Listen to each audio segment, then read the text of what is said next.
හයි ඔන්න කිව්වා වගේම අපේ නෝර්ලි ට්‍රිප් එකේ පාර්ට් 2 එක අරගෙන ආවා. අද අපි ගියේ ග්‍රෙගරි පාර්ක් එකට. ඉතින් බලමු ග්‍රෙගරි පාර්ක් එක අපි මොකද කරේ එහෙම කියලා. අපි පික්නික් එකක් තමයි යන්න ප්ලෑන් කරේ. ළමයි මේ තියෙන සිනිසිටා ග්‍රවුන්ඩ් එක. මම නම් ෆස්ට් ටයිම් තමයි සිනිසිටා ග්‍රවුන්ඩ් එක දැක්කේ. එතන view එක නම් මාරම ලස්සනයි.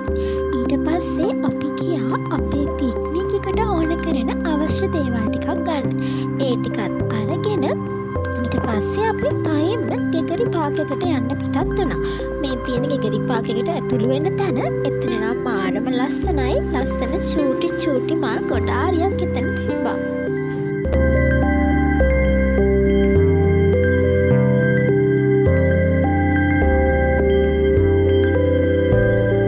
ග්‍රෙගරි පාර්ක් එකට නම් මේ මං ආපු දෙවෙනි පාර.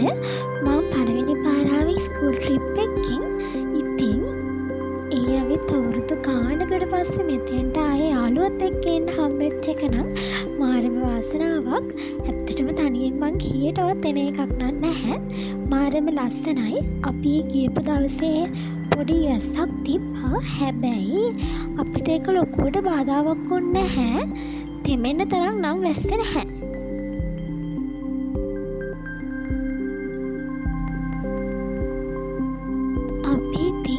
පොඩි වැස්සකුත් එක්ක ග්‍රෙගරි පාර්ක් එකේ ඈතටම ඇවිදගෙන ගියා. මොකද අපිට ඕනේ නූඩ්ල්ස් ටිකකුත් අරගෙන ඊට පස්සේ අපේ පික්නික් එක කරන තැනට යන්න.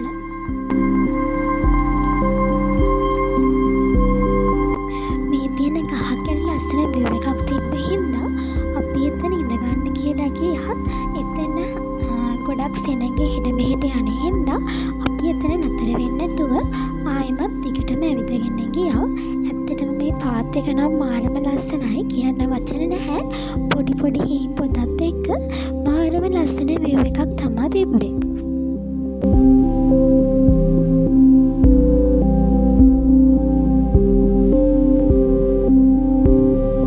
ඊට පස්සේ අපි එතන තියෙන ෂොප් එකකට ගිහිල්ලා කොතුමි 6ක් ඕඩර් කරලා ඒ ටික දෙනකම් බලන් හිටියා. අපි එතන කන්න නෙමෙයි හිටියේ.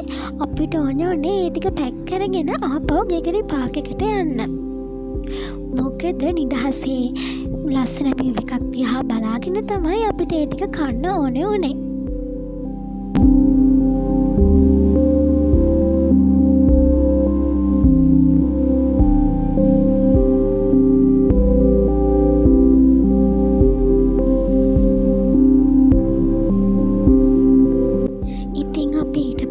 ග්‍රෙගරි පාර්ක් එකේ කෙළවරටම ඇවිදගෙන යන්න පටන් ගත්තා.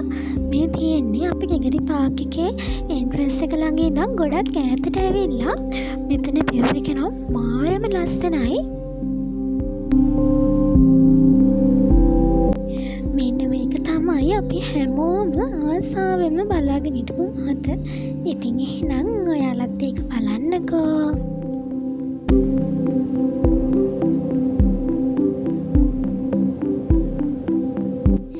ජීවිතේට අපිට හම්බෙන යාළුවෝ හරිම විවිධාකාරයි. ඉතින් ජීවිතේ සමහර වෙලාවට සමහර යාළුවෝ අපිත් එක්ක ඉන්නවා. ඒ වගේම කාලයත් එක්ක ඒ අය මගේ ඇරිලා හැරිලා යනවා. ඉතින් හොඳ යාළුවෝ විතරක් අන්තිමේදී අපිත් එක්ක ඉතුරු වෙනවා. ඉතින් ජීවිතේ කොහොම ගෙවිලා ගියත් අන්තිමට අපිට ඉතුරු වෙන්නේ ලස්සන මතකයන් විතරයි. තරහ වුණත් යාළුවෝ වුණත් ඒ ලස්සන මතක හැමදාම එහෙමම තියෙයි.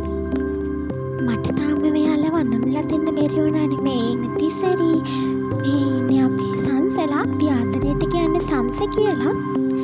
ඊට පස්සේ ඉන්නේ අපේ සිටියා, එයාගේ නම සිටිනි.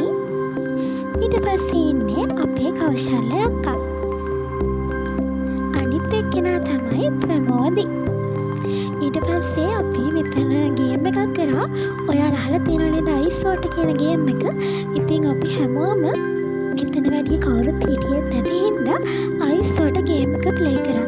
ඇත්තම කියනවා නම් මාර මහන්සි. මොකද ඒ තරම් දිව්වා සෙල්ලම් කරා. ජීවිතේ හැමයි ලස්සන කාලා අපි හැමෝට වෙනවා. ඉතින් ලස්සන ෆොටෝස් ගන්න, ලස්සන මතකයන් එකතු කරගන්න මට වගේම ඔයාලා හැමෝටම ලැබෙන්න කියලා මම ප්‍රාර්ථනා කරනවා.